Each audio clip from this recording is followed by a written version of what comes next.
Bonjour, épisode 2. Après l'achat de mon Savage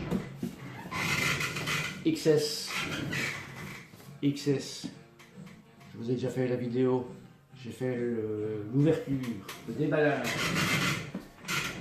Alors, si vous croyez que vous pouviez ouvrir la boîte, mettre les piles, charger la batterie c'est déjà un système avec ceci qu'il faut appréhender, c'est pas évident. Quand on ne s'est jamais servi de ça, c'est pas évident. Donc ça c'est une chose. Voilà, batterie chargée mise dedans. Quand on lit la brochure et qu'on doit bien suivre les étapes, on se rend compte d'une chose, c'est qu'il faut désosser la bête. Il faut enlever les roues. Parce qu'il faut faire des tests, il faut mettre sur un support. N'importe quoi. Parce que on doit pouvoir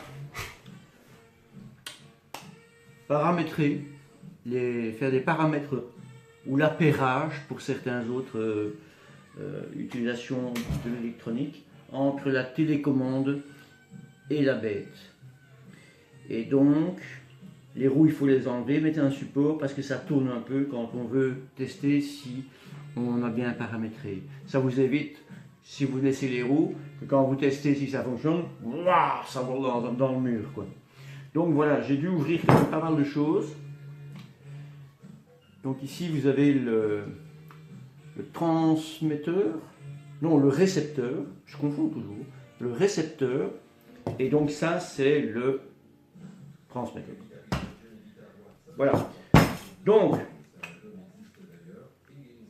j'ai fait toute la procédure. Il y a vraiment pas mal de petits clics et de petits bip à faire fonctionner.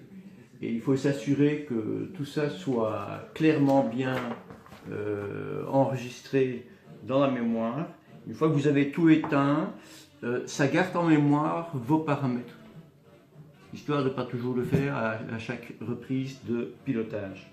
Donc maintenant je vais remonter, et puis bon ben là s'il n'est pas trop tard, parce que là je vais quand même pas faire ce bruit, ni dans la maison, ni dans le jardin, ni dans la rue, mais on verra bien.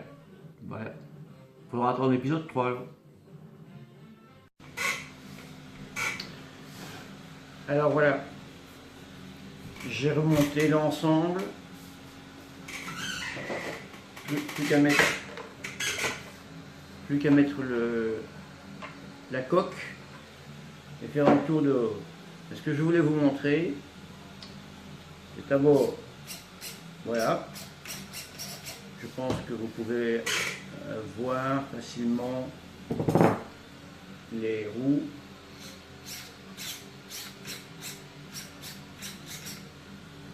Mais alors le plus grave, ne le faites pas avec la voiture sur un support, c'est l'accélération des roues et la déformation que les roues prennent avec la vitesse.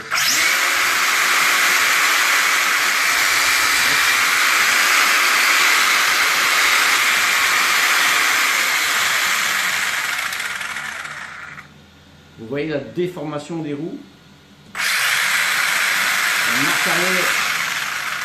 La marche arrière est plus lente, mais la marche avant, c'est vraiment, regardez bien ça.